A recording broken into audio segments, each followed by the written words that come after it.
The Educational Theater Association's online membership service portal lets you take care of all your core troupe business.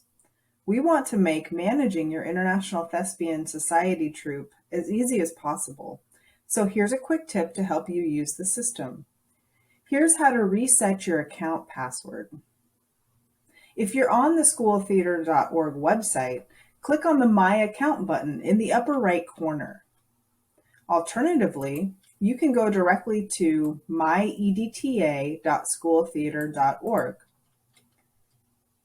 Click the Forgot Your Password link under the Login button. Enter the email address that you would normally use to access your account and click the Reset Your Password button. An email will be sent to that address from info@schooltheater.org containing a link to reset your password. Click the link and follow the steps. If you didn't receive the email, first check your junk folder.